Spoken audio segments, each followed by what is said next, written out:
Makanya kalau menonton berita di Mesir, Al-Azhar yang terkenang apa? Masa-masa sulit dulu. Oleh sebab itu kami tak ingin adik-adik kami susah. Kami tak ingin kami mengalami hal yang sama dulu. Adik-adik kami juga mengalami seperti kami. Kami ingin Aceh bangkit. Tapi di antara semua mahasiswa dulu di Mesir, yang paling sakit hati saya melihat mahasiswa Aceh. Namanya KMA, Kekeluargaan Mahasiswa Aceh. Karena mereka dapat bantuan banyak sekali. Banyak waktu itu. Bantuan Pemda, bantuan ini, bantuan. Ada pula orang Aceh, Sultan Kerajaan Aceh dulu membuat rumah di Makkah Al-Mukarramah. Rumah apa namanya itu? Bait Aceh, bait rumah Aceh.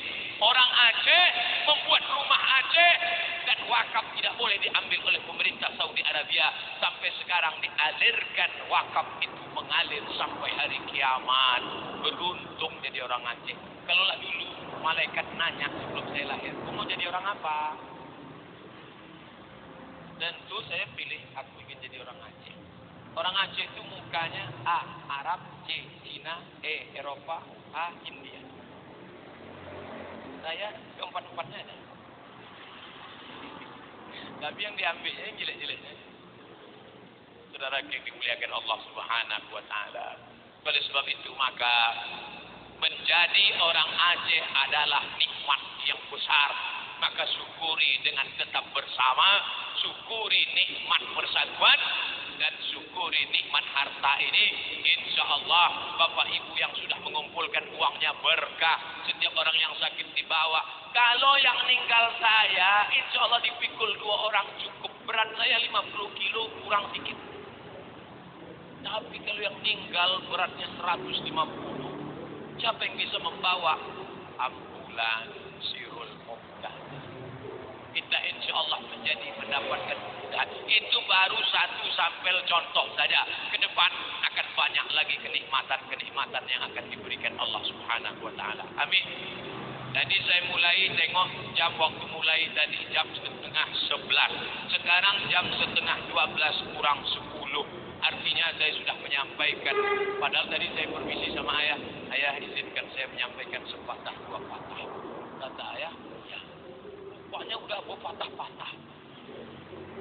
Man katsura kalamuhu, siapa yang banyak ngomongnya, katsura sabtuhu, siapa yang banyak ngomongnya, dia yang paling banyak salahnya. Di antara kita ramai beribu ini, siapa yang paling banyak salahnya?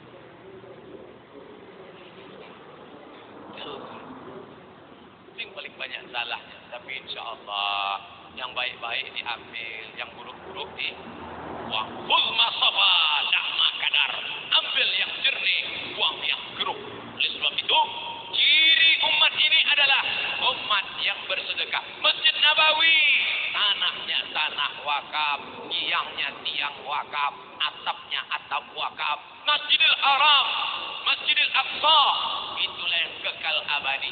Ke depan kita akan bermimpi. Kalau hari ini ada ambulan Sirul Muqtadin, kita bermimpi 20 tahun lagi saya datang ke Biren Mall Sirul Muqtadin.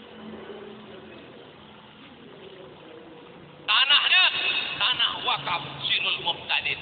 Mallnya mall Sirul Muqtadin. Yang buka toko di dalam harus Islami, menutup aurat. Pintunya 2, pintu laki-laki, pintu perempuan. Bisnisnya tidak ada riba, tijarahnya 2,5% bayar zakat.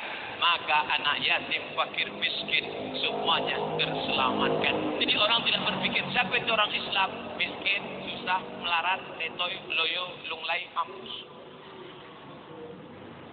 Bangga menjadi orang Islam. Kamu orang Islam? Ya. Orang Islam yang mana? Tuh, yang punya mall. Mall apa? Sirul Muqtadin. Mall itu punya kita. Karena diambil dari bahasa Islam, bahasa Arab. Mal. Artinya harta. Mall. Makanya ada zakat fitrah, ada zakat mal. Arti mal miring. Malaya milu mail. Miring. Kenapa mal harta disebut miring? Karena hati kita condong ke harta. Ada mall, ada masjid. Kemana condong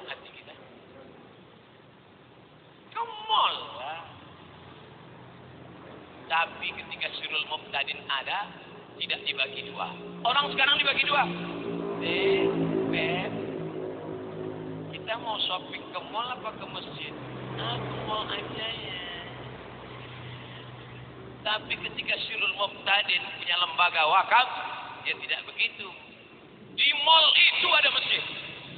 Di lantai paling atas masjid besar. Shopping. Allahu Akbar, Allahu Akbar. Otomatis pintu toko tutup. Yang sibuk belanja dikunci. Bukanya kapan? Ketika baca doa. Allahumma inna nas'aluka salamatan fid din. Langsung polisi wilayah Hizbah nangkap, gundul. Karena tidak sholat berjamaah. Semua berawal dari mimpi. Dari mimpi itulah akan wujud mimpi menjadi kenyataan. Betul? Sekarang ada orang picik, takut. Saking takutnya jangankan ngomong, mimpi pun dia takut. Mimpi pun dia takut. Bayangkan, ada kawan saya ngirim ke grup WA.